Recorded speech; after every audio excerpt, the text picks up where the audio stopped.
그 후에 주께서 따로 70인을 세우사 친히 가시려는 각 동네와 각 지역으로 둘씩 앞서 보내시며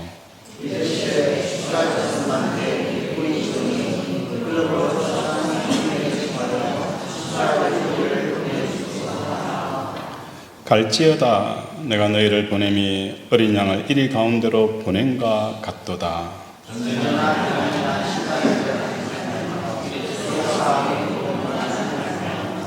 어느 집에 들어가든지 먼저 말하되 이 집이 평안할지어다 하라.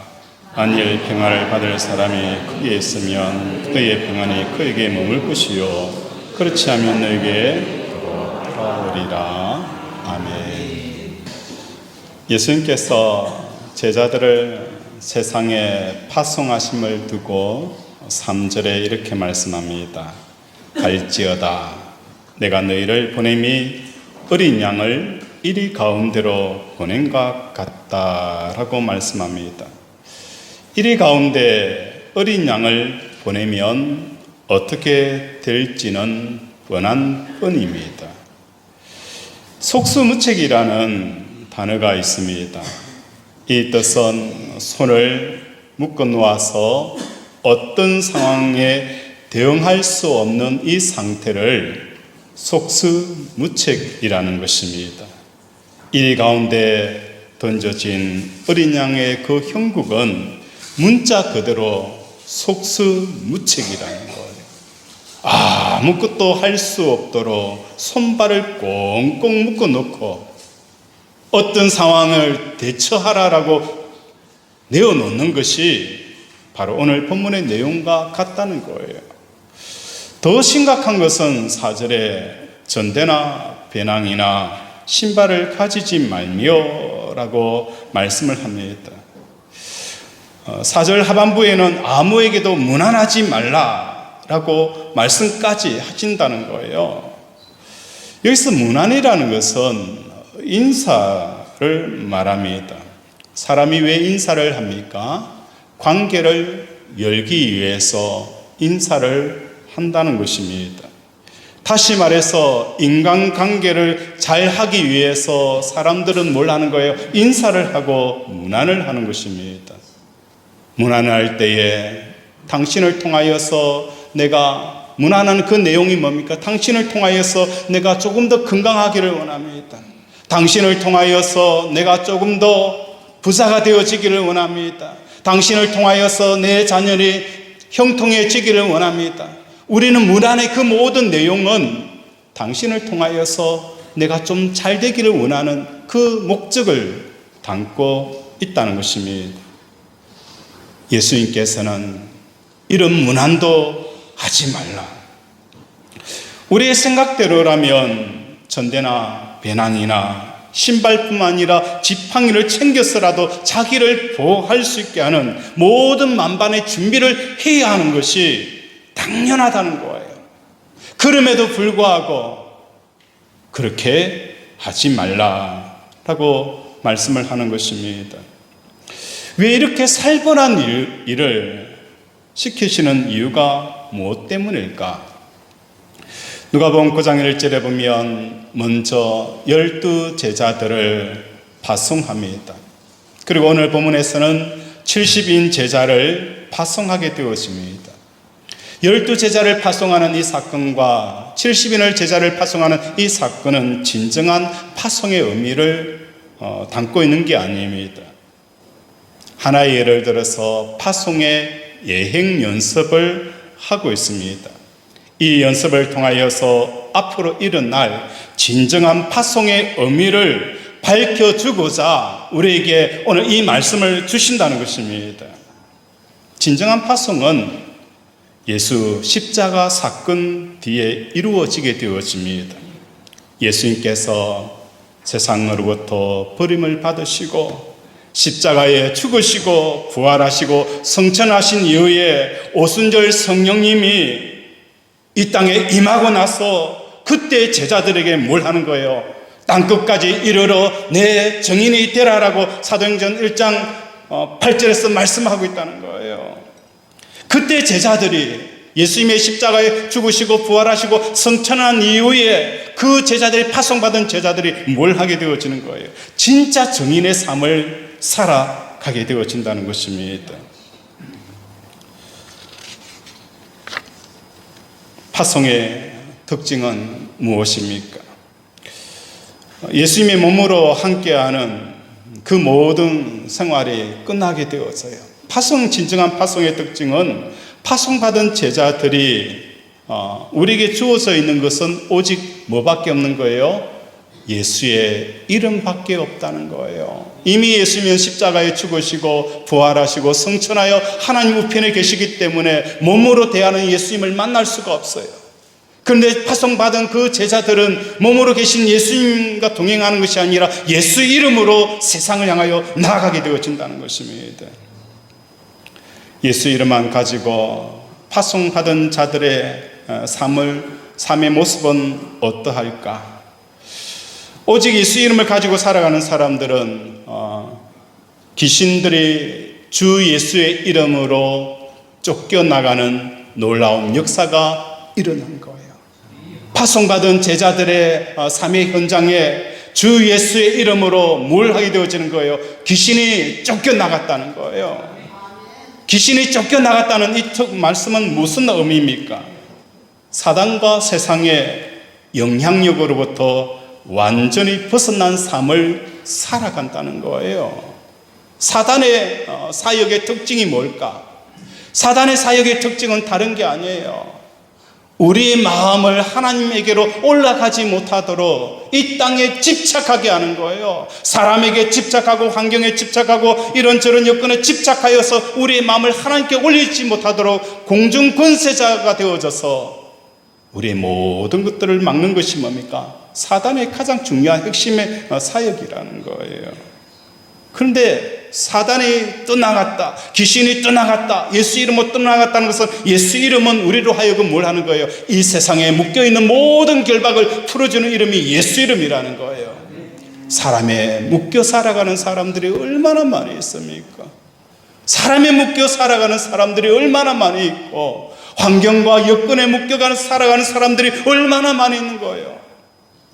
그 모든 묶임에서 우리를 자유케 하는 것은 예수 이름이라는 거예요.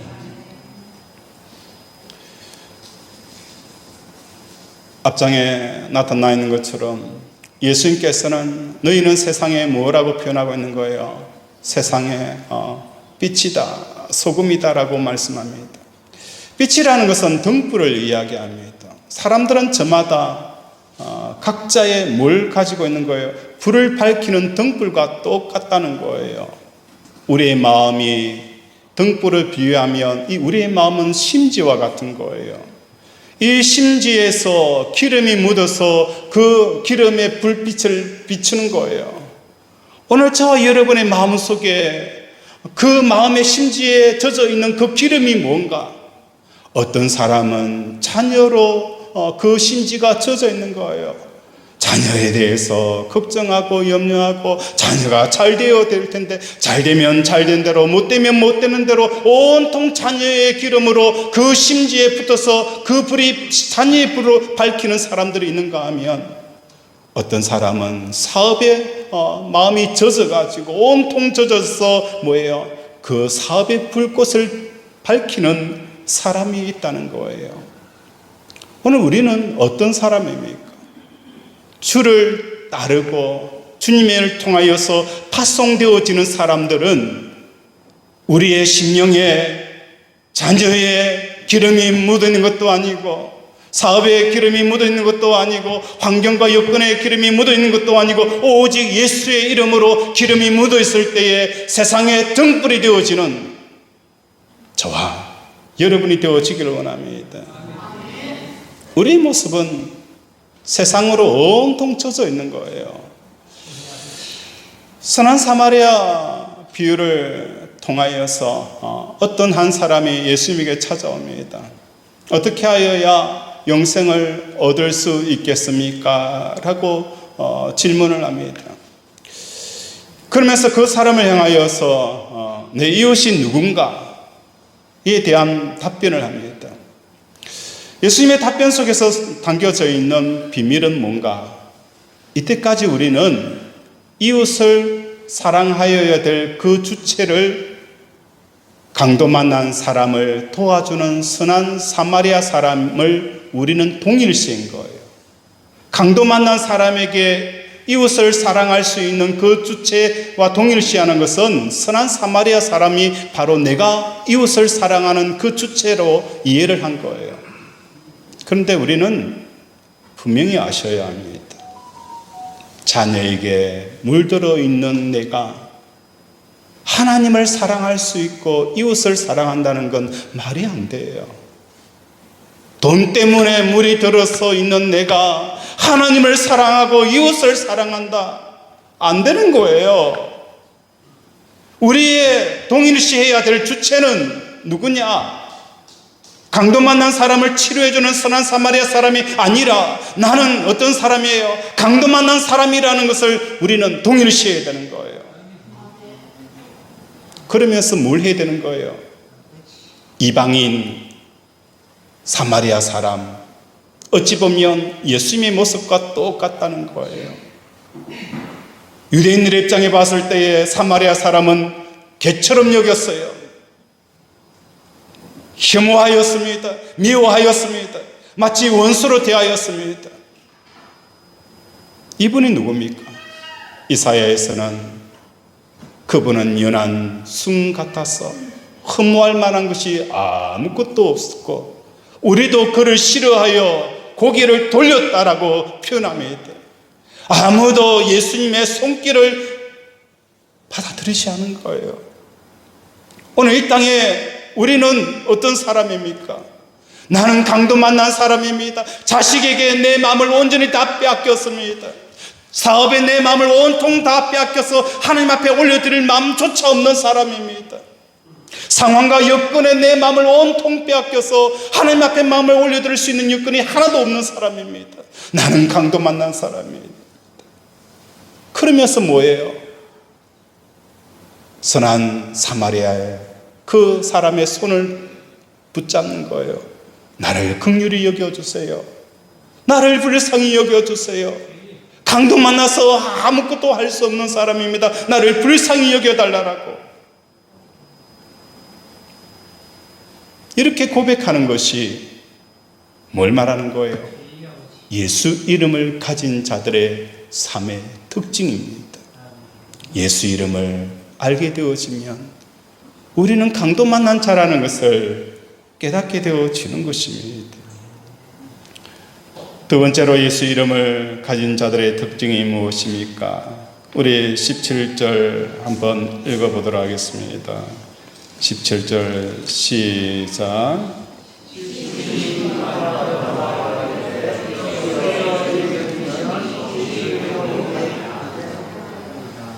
17절에 보면은 제자들이 돌아와서 기뻐하며 주의 이름으로 귀신들도 우리에게 항복하되이다 라고 표현되어져 있어요.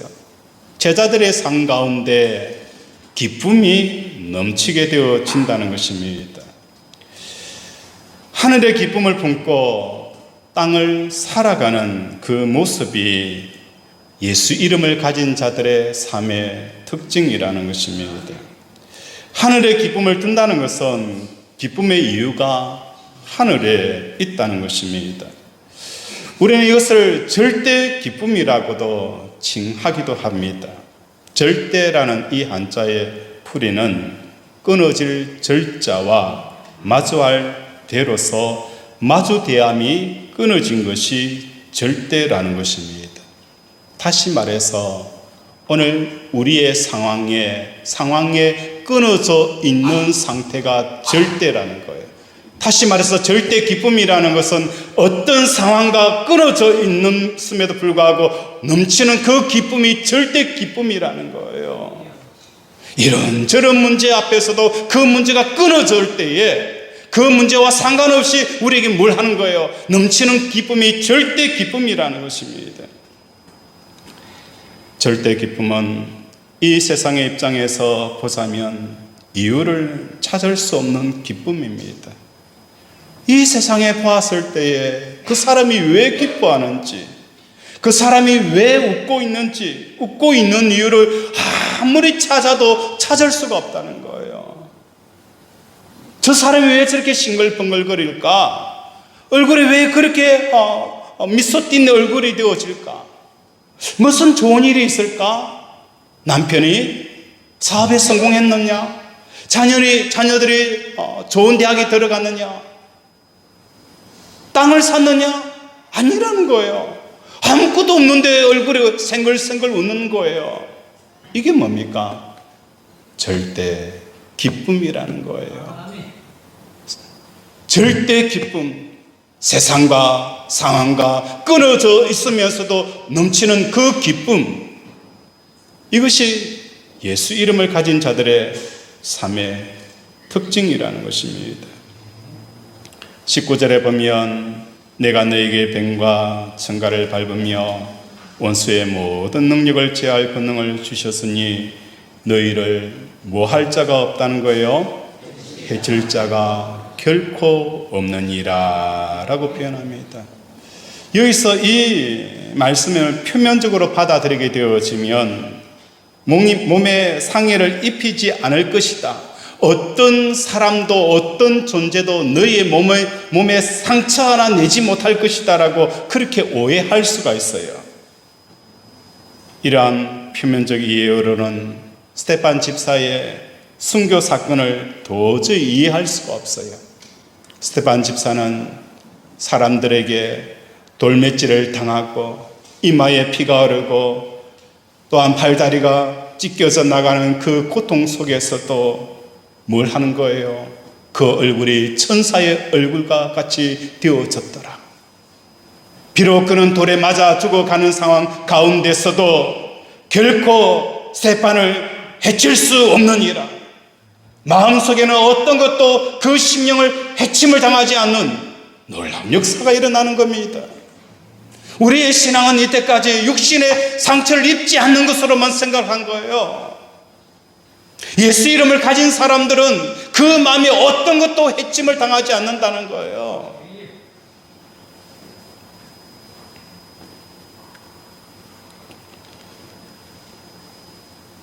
우리 살아가는 권속들의 삶 가운데 이 파송의 본질적인 삶, 제자의 삶의 그 중요한 이유는 무엇입니까?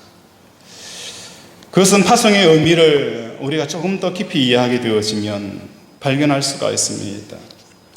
예수님께서는 오늘 10장 1절에 70인의 파송에 대한 이야기를 다루고 있습니다. 이 파송의 의미를 다루면서 앞장에는 뭘 말하고 있냐? 예수 따름에 대해서 잘못되어지는 사례 몇 가지를 다루고 있어요.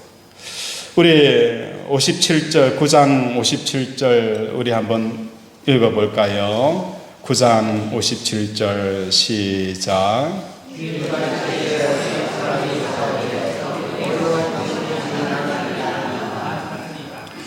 우리가 예수를 믿는다는 것은 뭘 하는 겁니까?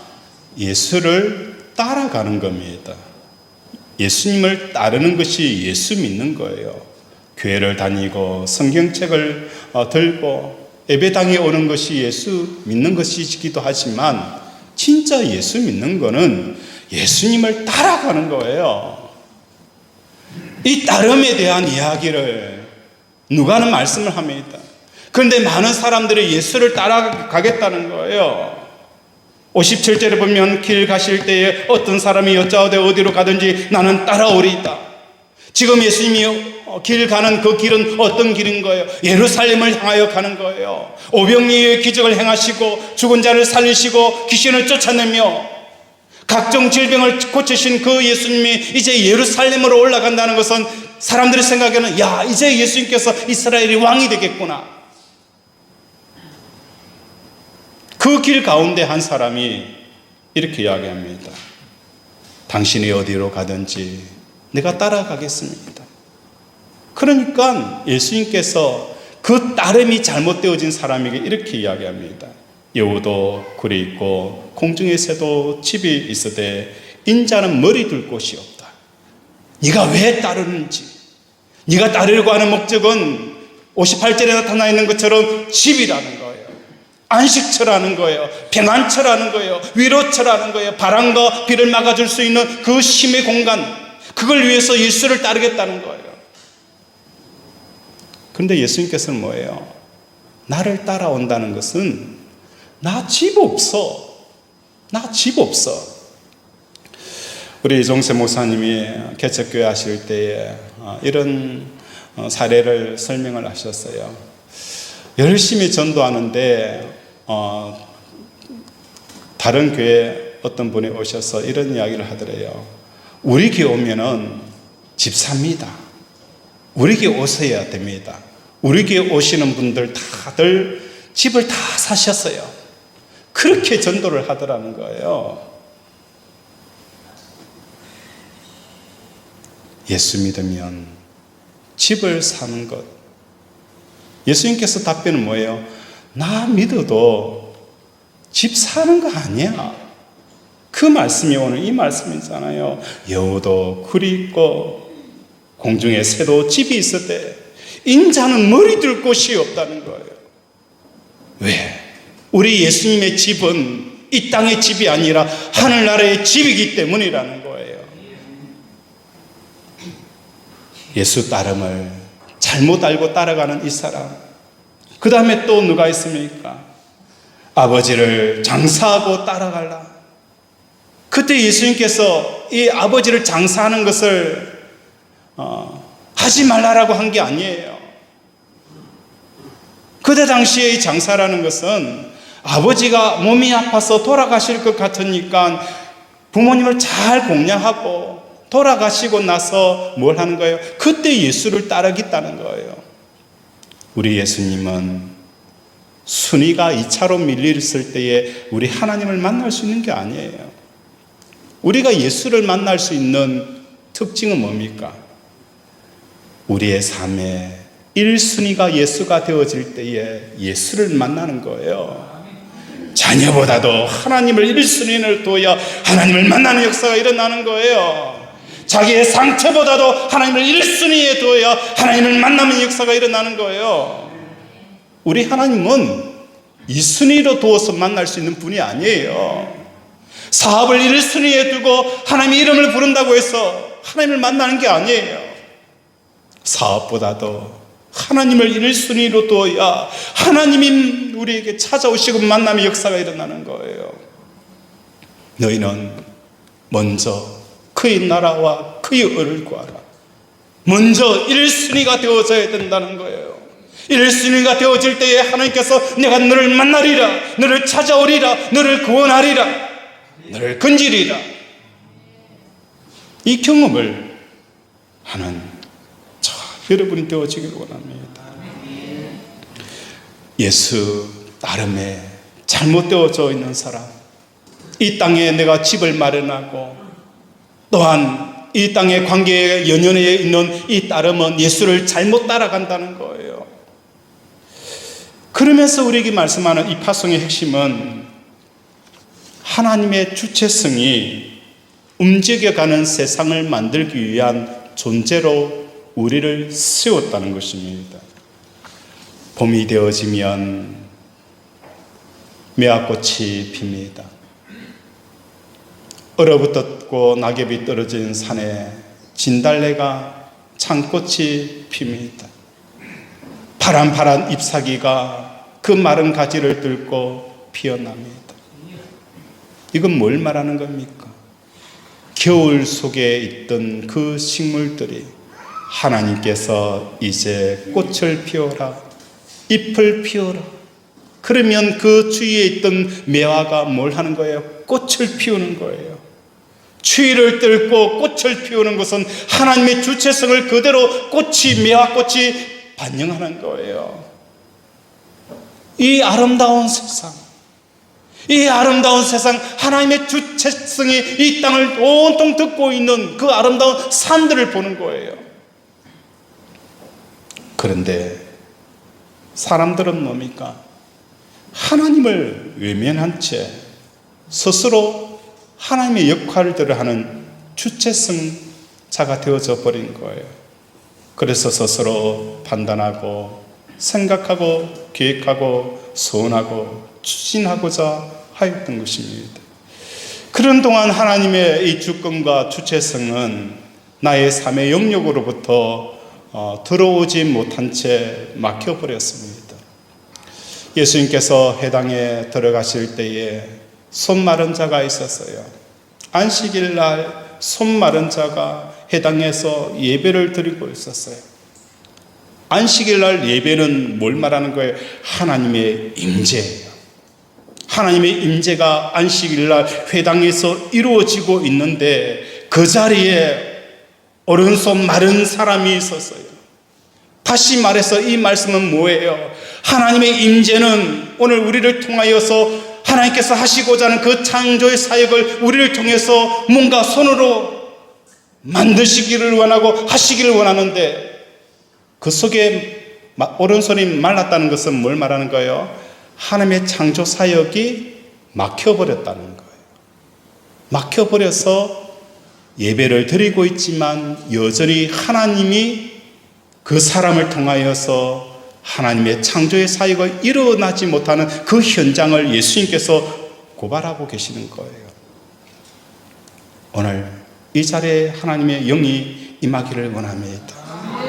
하나님의 영이 임할 때에 하나님의 생각과 하나님의 뜻과 하나님의 계획과 하나님의 창조 사역이 여러분을 통하여서 손이 마르지 아니하고 그대로 재창조 역사가 일어날 수 있는 그 역할들을 여러분들이 감당하기를 원합니다. 세상에 묶여있고 자녀에 묶여있고 환경에 묶여있는 사람은 손이 말라서 하나님의 창조 사역을 펼칠 수 없는 사람이 되어지는 거예요.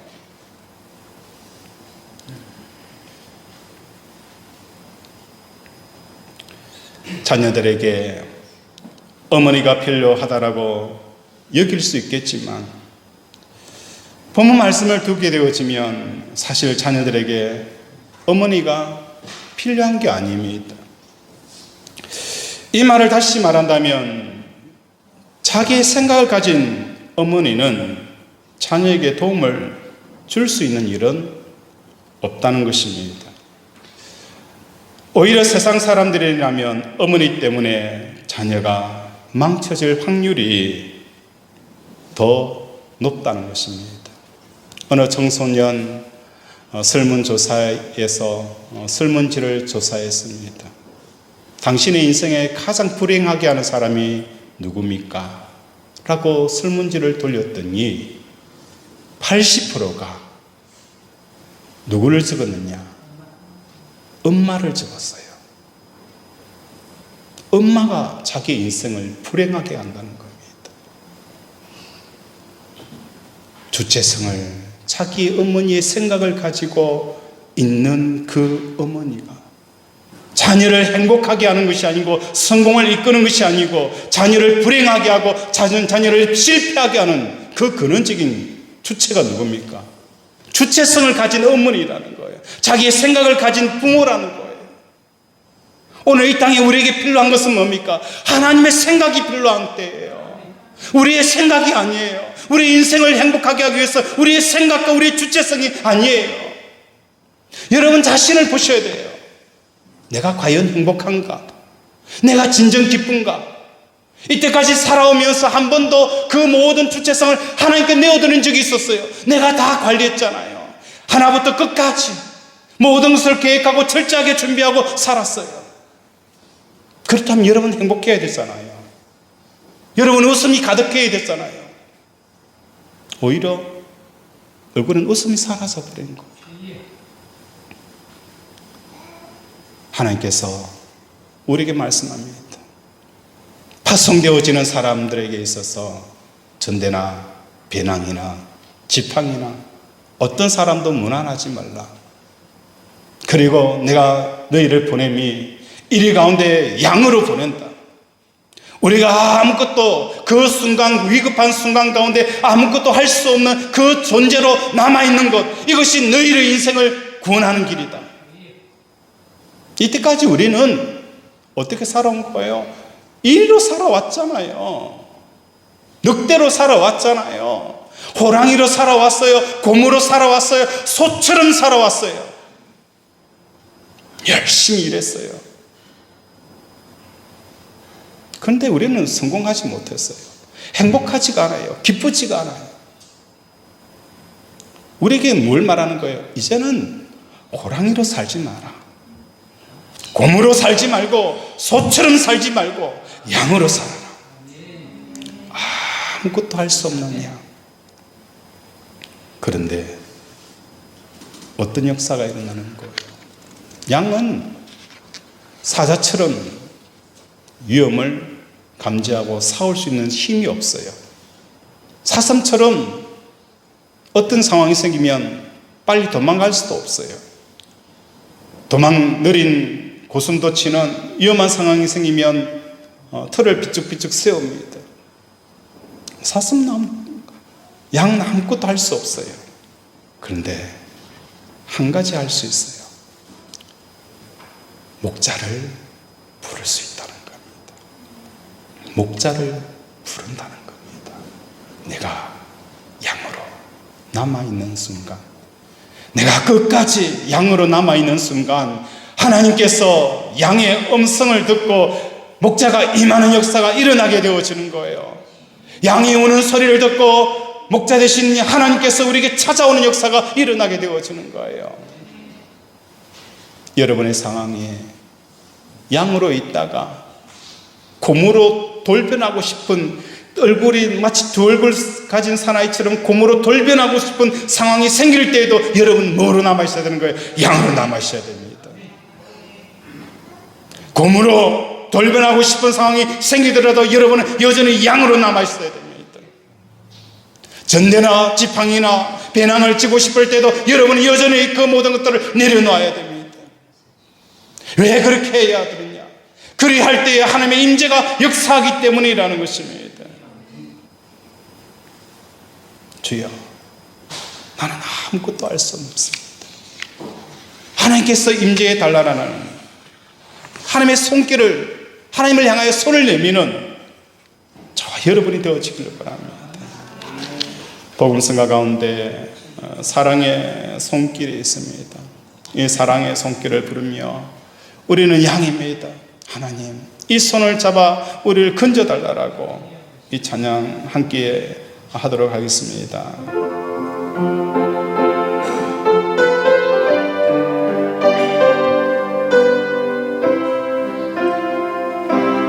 나를 위해 오신 주님,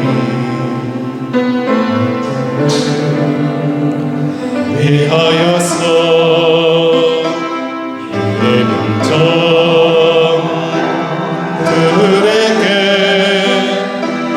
잡히시던 그날 밤에 아무런 말 없이 우리에게 사랑을 보여주신 주님 예수, 십자가를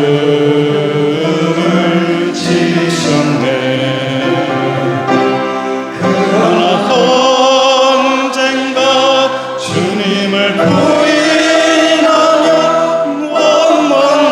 원망하고 있을 때에 나에게 오셔서 사랑의 손길로 너를 만지셨네.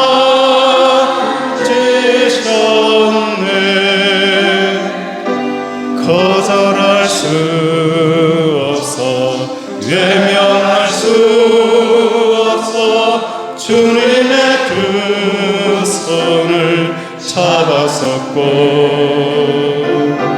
주님의 사랑에 뜨거운 눈물을 흘리고야 말았다. 이 세상에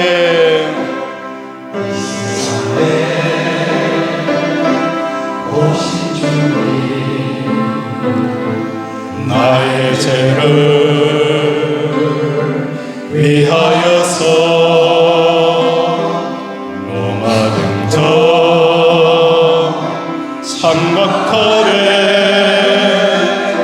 찔리시던 그날 오후 아무런 말도 없이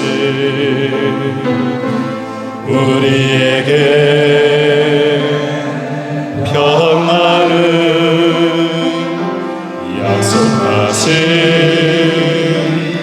주님 예수 십자가에 못 박혔네. 그러나 언젠가 주님을 부인하며 원망하고 있을 때에 나에게 오셔서 사랑해서 길로 모름 맞으셨네. 거절할 수 없어 외면할 수 없어 주님의 그 손을 잡았었고 주님의 사랑에 뜨거운 눈물을 흘리고야 말았다네.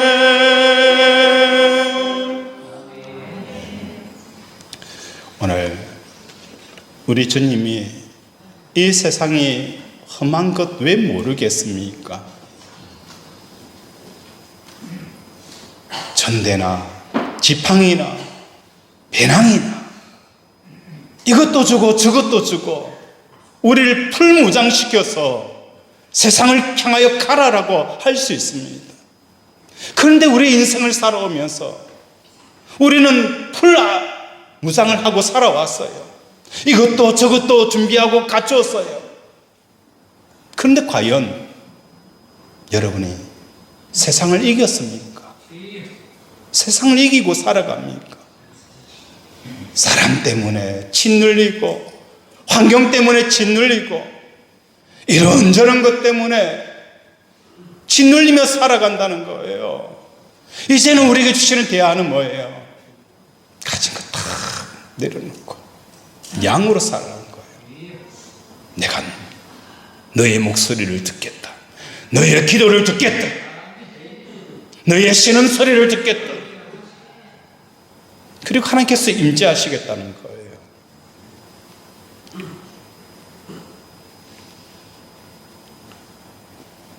여호와는 나의 목자시니 내가 부족함이 없으리로다. 어느 주일학교 시간에 한 아이가 전사님에게 이렇게 물었습니다. 전사님, 하나님이 정말 살아계세요? 라고 물었어요. 그러니까 선생님도 주위에 있는 사람들도 야, 전사님 큰일 났다.